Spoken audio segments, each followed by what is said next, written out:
Okay, with Okay, that? so I was talking about Dodd Mead and my book, right?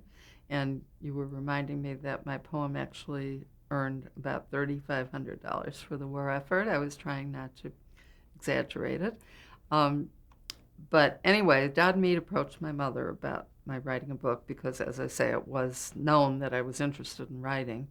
And I don't know if I'd already gotten the idea or whether we started talking about what I could write as a result of their interest. But I do know that my original concept of the book was to find a fun way to teach my younger sister about chemistry because she also was interested in learning about it. And um, so I may have had the idea already. And probably when Dad Mead approached my mother, she said, "Oh, Ruthie's been talking about writing about this or that." I always had little ideas for little books, and I would start writing, as many children do, an 8 or 16-page booklet that they call a book. I think at one point I wanted to write a sequel to the Oz books. And, all of this is pretty typical of young kids who like to write. Um, but once they approached my mother about it, of course, then it became a serious project. And that was when we started, planning out the structure of the book, and I started actually writing it. And I think it was their suggestion that I write 3 pages a day so that I wouldn't get tired and still would get it done. Because naturally, being a child, although I had a lot of self-discipline as a child, um, I probably had some times when I would have preferred not to be doing it, but that was a good lesson that my parents taught me, which has stood in good stead when I became a writer as an adult. That, if you just do a little at a time, you'll get it done. Your mother seems to have been very influential in a lot of the things that you did. She was. She was very much so. She was a excellent mother. She had her children late compared to maybe some other parents in that generation, although maybe others did as well, because during the Depression it was hard to afford to raise children. But my mother was 30 when I was born, and she had done a lot of thinking. She was very much of an individual. She'd done a lot of thinking and reading about child raising and child development and had her own definite ideas about it. She put a lot of emphasis on creativity, on encouraging the child's own interests, and she had a motto, let the child lead, by which she didn't mean, let them do anything they want to do, but instead of trying to force a child into an activity that you think is good for them, try to figure out and pick up the vibes as to what they are interested in at any given time and help them pursue that. So I think she did it very effectively. Did you feel that at all? Did you ever feel pressured, or did you actually No, feel that? no, I really felt that my sister and I had this wonderful, creative atmosphere in our home. Our dining room table was always full of clay, and we were always making clay figures whenever we felt like it. It somehow never got cleaned up. And we had a drawer full of old greeting cards that we would cut up when we wanted to make art projects. And we had a chest full of clothing that we had gotten from wealthier relatives that we used for dress up clothes.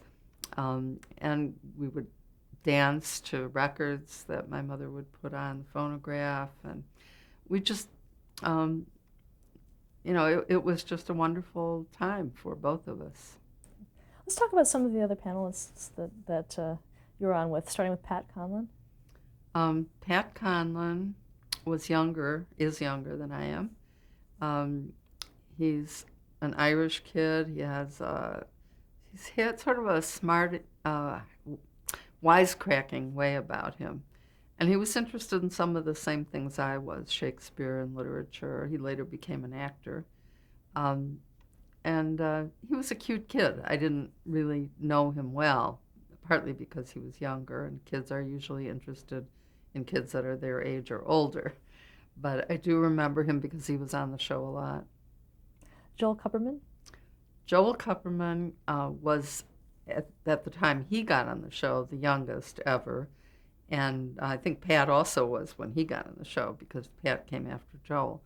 But Joel was only 5 I believe, when he started. He was in kindergarten, and he had a lisp, and he was very, very good at math. His father was an engineer and had taught him all these sort of shortcuts, which he called his secret tricks, or because of a lisp, he would say his secret tricks or something like that. And he, uh, at first he was a cute little kid who enjoyed math, and excuse me, um, on the trips with us, he uh, he was sort of a bit of a pest because he was younger. And I remember that we used to play Monopoly on the train. All of our trips were taken by train. There were no airplanes until I was about 15 or something. And so the train rides, especially on our longer trips, like to Los Angeles, to Hollywood, was about 4 days. And we kids would play Monopoly all day long. And I remember that Joel always wanted the purple piece. That was his trademark. And I mean, these are just silly things that you remember from childhood. And I think I also remember him going under the table sometimes. There would be a table that you could put up between two seats, and we would play Monopoly on this table. And I think I remember him going under the table to look for his purple piece or something like that. But I mean, it's really silly kinds of memories. Um, but unfortunately, Joel was one of the only kids who I felt was pushed somewhat, and I think his mother particularly, it was too important to her, and it was too important a part of their family life. And later, he really turned against it. And in fact, he was the only one of the major regular quiz kids who refused to have me interview him for his book and wouldn't have any part of it even after it came out. I mean, to this day, I've had no direct contact with him other than the letter he wrote me saying that he didn't want to be interviewed. Um, so I felt bad about that. Unfortunately, in order to write a book about the Quiz Kids, I had to write about Joel because he was really the most famous of all of us. And in fact, in later years, when people would say whatever happened to, it was always Joel Kupperman. Um, and I titled my book Whatever Happened to the Quiz Kids, but somebody said to me, well, it should really be Whatever Happened to Joel Kupperman, because that's what people would always ask. Um, so I wrote a chapter, sort of an unauthorized biography of Joel by talking to various people who had known him then and knew him now. Gerard Darrow? Gerard Darrow was the most pathetic case. I wouldn't call Joel pathetic. Joel, even though I think Quiz Kids was for him an unfortunate memory as part of his life, he grew up to be apparently a very well-adjusted person. He became a philosophy professor, has written some important works in the field, is married, has children, and from everything I heard about him, he was doing fine. But Gerard didn't do so well. Um, Gerard was the very first young quiz kid. He started on the program, I believe, at the age of 7, and he was on the very first show. He was a bird expert, knew all kinds of birds and their calls and their habitats and just everything that had to do with birds. And he was played up really big because of being new, being a novelty. The show was a novelty, and he was the biggest novelty. He was, I believe, on the cover of Life magazine, and just a lot was made of him. And he didn't have parents. He was raised by a maiden aunt. I guess his parents must have died or when he was young. And this aunt made the Quiz Kids show too important in their lives. I mean, what determined how well a kid handled it, as in lots of other things in child development, is how the parent would handle it. And in this case, it was the maiden aunt who didn't handle it well. So Gerard was very early showed signs of being spoiled and kind of weird and smart alecky. And when he was about 11, he was taken off the show because he wasn't going over very well with the audience. Um, and I'm sure that was somewhat of a blow to him after having had this huge buildup. About that time, I started at the University of Chicago Lab School, and he was in my class. And he really seemed very strange. I mean, I didn't have a lot of contact with him partly because, not that I didn't like him specifically, but I was really trying to compartmentalize my quiz kid's life from the rest of my life. And so to have this other quiz kid hanging around in school was not something I relished.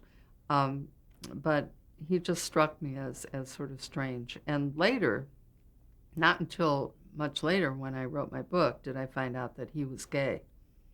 And that explains a lot, I think, because in those days, being gay meant being, first of all, in the closet, completely in the closet, and really must have been a very great burden, especially for a boy who was in the public eye like that. So, in retrospect, I would explain a lot of it probably that way, or at least in my opinion, I would explain it in that way. As an adult, he had some limited success as a sort of a classical DJ on some radio stations, but for the most part, he didn't do well in adult life. He was unemployed for some stretches, worked at some menial jobs. At the time that I first heard about him as an adult, Studs Terkel had interviewed him for his book Working, and put him in a chapter called The Quiz Kid and the Carpenter. And the carpenter had nothing to do with the quiz kid. It was just he juxtaposed them in a chapter for some reason. But Gerard at that time was working in a greenhouse, taking care of flowers, and apparently liked it. But certainly nothing that you would say lived up to his early potential. He really wanted to get back on the radio as a DJ. And I'm saying all these things because I interviewed someone who was a close friend of his during a part of his adulthood, the part before his death. And apparently that was really the apex of his career, was when he did those classical DJ stints, and he was trying to get a job with WFMT in Chicago or some other classical station, never could do it. He did finally get a job as a proofreader for a publishing house and apparently enjoyed that work. But it was a sad story, partly because of his maladjustment as a child and partly because of his not living up to his promise, and I'm sure feeling it in some way. And then because he also became ill and had an early death. He died at the age of 47 and had a lot of medical problems. And it was just a sad story. Robert Easton? Robert Easton was an actor and a dialect coach. And by the time he got on Quiz Kids, I think he was about 14 or 15 and may have already been in Hollywood. I don't remember that for sure. I remember, no, he was a Texan. I remember now that he had a Texas accent, and he had a sense of humor. He was funny, but I don't really remember him that well from the show. I don't think we were on many times together. I did meet him later when I was interviewing for my book, and spent some time with him, and he's certainly a very expansive personality. Harvey Fishman? Well, Harvey was what I considered my childhood sweetheart. I mean, I had a number of crushes with different boys along the way, but there was always Harvey there in the background because of the Quiz Kids programs and especially the trips, which we went on together pretty regularly during the war, from the time I was about 7 until I was maybe even 6. I don't remember when the first trip started. until I entered the lab school at 10 when I voluntarily withdrew from the trips because I wanted to have a more normal um, childhood or junior high experience. So Harv and I spent a lot of time together. There were really only usually 4 kids on these trips, and then they would bring in a 5th child who won a local competition to be the quiz kid from Boston or from Albuquerque or wherever we went. How would you treat that person? We didn't really see them that much, just during the half hour they were on the show. Um, pardon me. But I don't remember, frankly. I mean, we may have had a little contact with them. Maybe there was a dinner or some sort of a tour and they were included, but I personally didn't pay much attention to them. I think kids have a tendency to hang out with kids they know. So anyway, getting back to Harv, um, at some point when I was maybe about 8 or 9, somebody dreamed up the idea that we should be engaged. And I'm not sure if it was our idea or if it was a press agent stunt. I can sort of imagine the hand of Roby Hickok in this, blowing it up a little bit. But I definitely had a crush on him. And he was 4 years older than I was, and he had a great sense of humor. And he wasn't above a little press agentry himself, so he may well have said something that gave birth to this idea. And in fact, he used to call me, I think once in a column he wrote. He occasionally got to write guest columns for newspapers in towns that we visited, and he called me his apple pieful eyeful because I liked apple pie. I always ordered apple pie wherever we went. Anyway, so the story got around that we were engaged, and we kind of kidded about it all the time. But I did have a crush on him. And later, when he was off the show and I was, I don't know, maybe 13 or 14. I don't remember how old I was, but I think I was still on the show.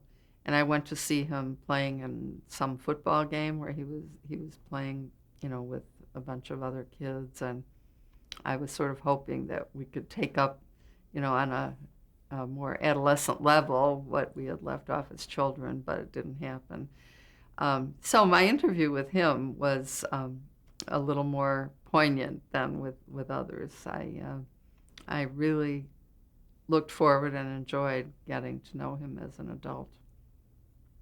Who were some of the other quiz kids that you hung out with a lot? Well, mainly, as I said, the ones that went on the trips. Richard Williams was another one. On many of the trips, it was Richard, Harvey, as he was then called, Joel, and me. And then there were other kids that would sort of come in and out of that constellation. Margaret Merrick went on some of the trips. Naomi Cooks later, especially after I stopped. And there were a few others. I think maybe Bob Easton went on 1 or 2. I'm not sure about that. But for the most part, during the war trips, during the World War II trips, it was Richard, Harvey, Joel, and me. And Richard was much quieter than Harv, but the two of them were great buddies. They were pretty close in age, and they both were really up on current events and just knew a lot about everything. And Richard, I was surprised when I interviewed him to find out that he had been very shy before he got on the program. And he still was certainly quieter than Harv, but he certainly didn't seem shy to me. And he had a lovely sense of humor and smile. I also thought of him as being big, both of them as being big, and I was really surprised that Richard especially is not very tall. When I interviewed him, I realized that. And Harv isn't exceptionally tall, but I think he's taller than Richard is as an adult. Anyway, they had a great camaraderie, and I think we all did, when we went on the trips together. But I wouldn't say that I had a personal relationship with any of them. It was mostly kidding around, playing Monopoly. Oh, and another thing that we loved to do, at least some of us did, was on these trains, we took Pullman trains, and in those days, the Pullman train had um, curtains, heavy fabric curtains that could be pulled across to create sleeping compartments, not private compartments, but each seat could become a sleeping compartment, and there was a compartment upstairs, which I'm not sure what that was formed from. Maybe it was formed from a rack that pulled down or something. Or maybe there was actually a second level of seats. I bet there was. I bet that's what it was. Um, anyway, I don't know. Okay, we're back on. So at night, we would climb through these upper bunks that had the curtains pulled, and we found that there was a way that there was just enough space so you could kind of get through from one to the next. And we'd go climbing through all the upper bunks all the way around the train, of course, disturbing the occupants. But that's the kind of thing kids did. Um, if you think about kids, they don't have deep discussions about things. And so we never really shared any feelings about the experience or what it meant to us or anything like that. I'm sure we talked about things we were doing in school or things we were learning or reading or just whatever we were interested in at the time. But it wasn't until I interviewed them later as adults that we began to share some of our feelings about the experience itself. Do you remember the first time that you saw television? First time I ever saw a television. That's a good question. Probably when I was on it, because my family didn't have a set. I don't really remember for sure. I think that the first time we were on television was in 1948. And at that time, they were just setting up the networks. I think there were maybe 4 or 8 stations in the network. And it probably wasn't much different from being in a movie. I had that experience. In 1944, I was in a short movie that was made under the sponsorship of the U.S. Agriculture Department with the idea of encouraging kids to eat healthful school lunches. Or maybe it wasn't to encourage the kids, but to encourage the schools to serve healthful school lunches. So they had some questions that had to do with foods and stuff like that. But anyway, 4 of us were on that program. And then I also had another experience that had nothing to do with Quiz Kids. My 7th grade class at the lab school at the University of Chicago High School made a film about something about geography. It was our geography teacher was in it with us, and the wheat farmer. That was what it was called, the wheat farmer. So it was basically a film of a class learning about wheat farming. So I'd had that experience too. So when television came around, it really wasn't that different from having been in those movies. Well, talk about that first experience when they brought the Quiz Kids to television. See, that's what I don't really remember that so specifically. I sort of have a vague picture of obviously being under very bright lights, which in those days were extremely hot. Not like today where you can have a bright light that's cool. So, we were under hot lights and with our caps and gowns on. I think it was kind of uncomfortable. But other than that, it really wasn't that different because, the layout of the show had always been visual. There were always the desks and the slates, and I think in the television era, they changed it somewhat to be a little bit different layout. And they made the main difference is that they made the questions more visual. And they began to use younger children on the show, a lot of younger children. Toward the end, it was almost all little kids and Joel and Pat, who were, at that point, teenagers almost ready to graduate. The graduation was at 16. So, but I don't remember specifically anything about my reaction to the television part, other than that my last program when I graduated at 16, they had me do a chemistry experiment on television. that was taken from my book, Kemi the Magician. So I demonstrated it and asked a question, and the kids answered the question. Now, did you have to do a rehearsal or anything for that experiment? I don't remember. I probably did. I'm sure my father coached me on how to do it, and I'm sure that they wouldn't have put it on if it wasn't well practiced. But I wasn't, I wasn't a contestant at that point. I was just, maybe it wasn't my last show. Maybe it was I came back later to do the experiment. I don't remember that for sure. Was there a concern about how you looked on television? Well, as I said, my parents had to get better clothes for me and make sure that my hair was fixed up and all that.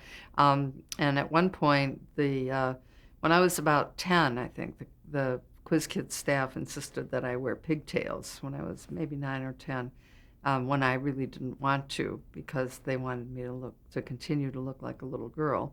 And I was still short, so that was, that was doable, and I guess the pigtails made me look younger. Other than that, I don't remember any specific concern about how I looked. Did you have to wear makeup for television? I don't think so, but I could be wrong about that. Maybe we did. I mean, I imagine we must have, but I don't remember it that clearly. See, I'd been in dramatics in school. I'd been in school plays, and I'd been in this opera club. So I had makeup on a number of occasions in my normal life. So, yeah, probably we did have makeup, but I don't remember it specifically because it wasn't unusual for me. Was the show broadcast from a different place? When it went on television, you mean? The only thing I really remember clearly is the Merchandise Mart, and I think that they continued to use a studio in the Merchandise Mart. It might not have been the same studio. But I could be wrong about that. And also, when I graduated, the show remained on television for several years after that, about 4 years after that, and that may have been broadcast somewhere else. And it also went on and off for a while during the last couple of years. It got different sponsors, so there may have been some changes during that period. Do you think the philosophy of the show changed when it went to television?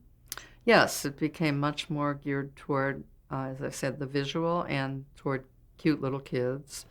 I had come on as a cute little kid, but the questions were still fairly high level. Later, the questions were really dumbed down quite a bit and much more visually oriented. Like they would bring in, I think, something like Roy Rogers with his horse or something, just, things like that. Why do you think it was? Why? Because of television. But why did it have to be dumbed down, though? Well, because they wanted to show younger children. Because, it isn't so amazing to look at a teenager answering questions, but a 5-year-old is something different. So I think in trying to maintain their ratings, they tried to do what they could to appeal to an audience that was also becoming somewhat more sophisticated. And don't forget, this was after the war. Air travel was now in and there was a tremendous economic expansion. There was a proliferation of television programs beginning to happen. And what I'm talking about, the younger kids and the dumbing down, happened more after I graduated. But I could see it in the shows that I looked at that were at the Museum of Broadcasting in New York. And Pat Conlon, who was on to the very end, talked a lot about that too. Stop there to change the tape.